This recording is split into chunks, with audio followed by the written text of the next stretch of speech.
छात्राओं, पिछले कुछ दिवस से हम लोग भाषा की विशेषताओं या भाषा के अभिलक्षण के संबंध में अध्ययन कर रहे हैं। ये मानव भाषा की वो विशेषताएं हैं जो मानव भाषा को अन्य जीवों की भाषा से अलग करती हैं। तो इसी क्रम में हम अगली जो विशेषता मानव भाषा में पाई जाती है उसको देखते हैं। वह है भूमिकाओं में परस्पर परिवर्तनीयता। मानव भाषा में भूमिकाओं में परस्पर परिवर्तन भी होता है। जैसे बातचीत के दौरान वक्ता श्रोता की भूमिकाएं बदलती हैं। वक्ता बोलता है तो श्रोता सुनता है। वहाँ जब श्रोता उत्तर देता है तो वह वक्ता बन जाता है और जो पहले वक्ता था वह श्रोता बन जाता है। तो भूमिकाओं में यह अदला बदली परस्पर वार्तालाप के दौरान होती है और यही भूमिका का क्रम परिवर्तन या परस्पर परिवर्तनीयता कही जाती है। कुछ अन्य प्राणियों जैसे बंदर, मधुमक्खी आदि की भाषाओं में भी यह अभिलक्षण कुछ देर के लिए मिलता है, लेकिन बहुत लंबा नहीं, मानव भाषा के समान व्यापक रूप में नहीं मिल पाता। दूसरा जो अगला गुण हम लेंगे मानव भाषा का, वह है भाषा में अंतरणता का गुण होता है। मानव भाषा की यह महत्वपूर्ण विशेषता है कि वह दिक् कालांतरण, दिक् और काल में अंतरण करती है। दिक् दिशा यानी स्थान और काल समय में अंतरण करती है।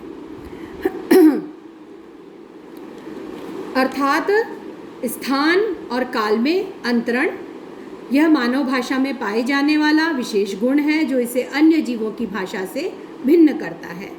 मानवेतर जीवों की भाषा केवल वर्तमान के विषय में सूचना दे सकती है, भूतकाल या भविष्य काल के विषय में नहीं।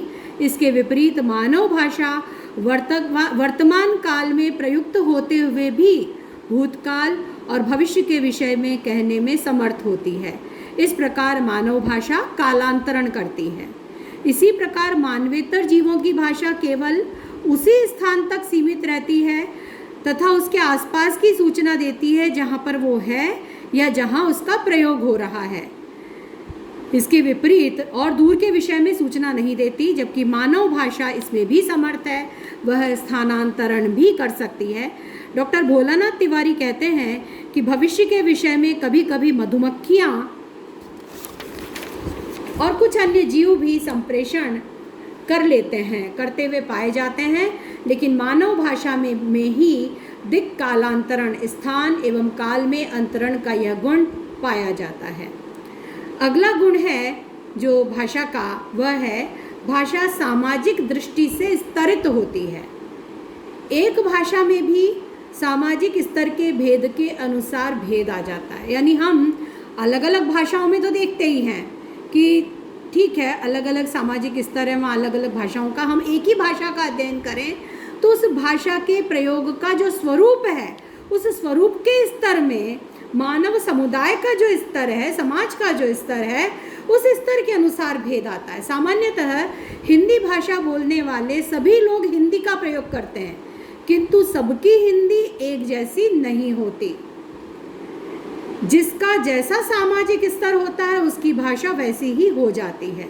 सामाजिक स्तर का यह भेद शैक्षिक, सांस्कृतिक, आर्थिक, बौद्धिक, सामाजिक और व्यावसायिक कारणों से हुआ करता है। बहुत सारे कारण हैं इस सामाजिक स्तर के भेद के।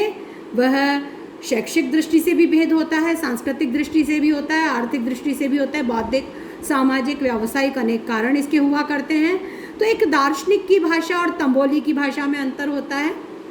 जो पान बनाने वाला है उसकी भाषा और दार्शनिक की भाषा अलग अलग होगी, निश्चित रूप से अलग होगी।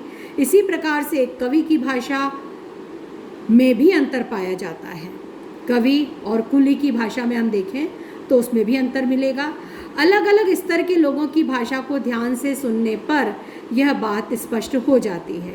यह स्तर भेद सबसे अधिक शब्द भंडार में देखा जाता है। शब्द चयन ही अलग हो जाएगा। दार्शनिक जिस भाषा का प्रयोग करेगा उसका शब्द चयन अलग होगा, कवि का अलग होगा, कुली का अलग होगा, वकील का अलग होगा, चिकित्सक का अलग होगा। इसी प्रकार से जो धार्मिक कार्य करने वाला है, पुजारी है, उसका अलग होगा।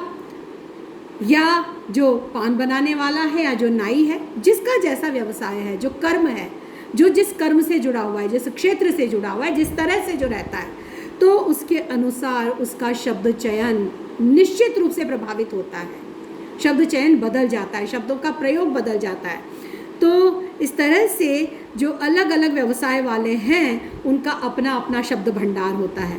स्वाभाविक रूप से बोलते समय व्यवसाय से संबंधित शब्दों का प्रयोग अधिक होता है। जैसे वकील की भाषा में कानून से जुड़े शब्दों का प्रयोग अधिक होगा, तो व्यापारी की भाषा में व्यापार से जुड़े शब्दों का, यहाँ तक कि अपनी साधारण बातचीत में भी वे अपनी शब्दावली से मुक्त नहीं हो पाते हैं। यहाँ तक कि ध्वनियों के सही उच्चारण और व्याकरण के नियमों के पालन में शिक्षित व्यक्ति में जो सतर्कता मिलती है वह अशिक्षित व्यक्ति में नहीं मिलती।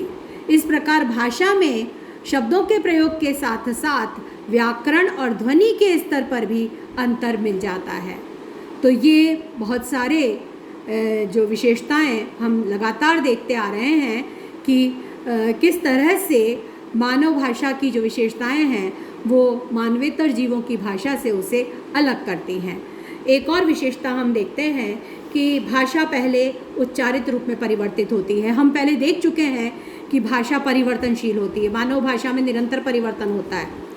जो मानवेतर जीव हैं उनकी भाषा में परिवर्तन नहीं होता। कुत्ता 100 साल पहले भी वैसे ही भौंकता था, आज भी वैसे ही भौंकता है।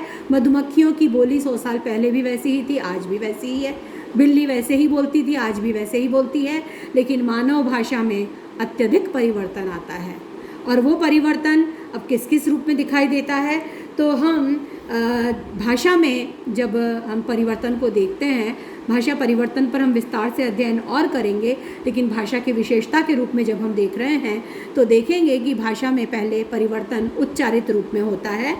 तो भाषा में परिवर्तन उच्चारित और लिखित दोनों रूपों में पाया जाता है, किंतु लिखित रूप में परिवर्तन बहुत बाद में होता है। पहले भाषा के उच्चारित रूप में ही परिवर्तन होता है। लिखित रूप उच्चारित रूप का ही सांकेतिक अंकन होता है। जैसा बोला जाता है वैसा लिखा जाता है, जैसा हम उच्चारित करते हैं, जैसा बोलते हैं वैसा ही लिखते हैं। तो लिखित रूप है वो सांकेतिक अंकन है उच्चारण का ही, लेकिन भाषा के उच्चारित रूप में परिवर्तन हो जाने पर भी लिखित रूप में परिवर्तन नहीं होता है। ऐसा पाया जाता है कि लिखित रूप लंबे समय तक वही चलता है जबकि उच्चारित रूप बदल चुका होता है, लेकिन लेखन में वही चलता रहता है। उदाहरण के लिए उच्चारण और वर्तनी अर्थात लेखन भाषा किस रूप में लिखी जाती है, उसमें जो भेद पाया जाता है उसका कारण भी बहुधा यही होता है। तो उदाहरण के लिए हम अंग्रेजी भाषा के शब्दों को ले सकते हैं।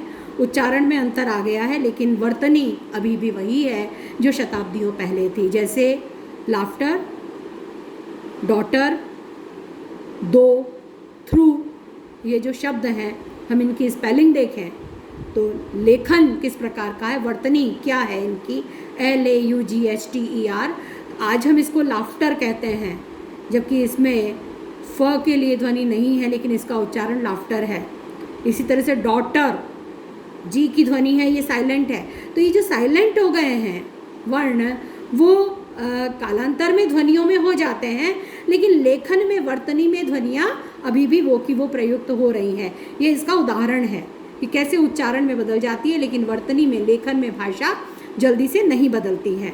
तो अपने प्राचीन रूप में जैसे लिखे जा रहे थे वैसे ही आज भी लिखे जा रहे हैं, जबकि इनका उच्चारण बदल चुका है।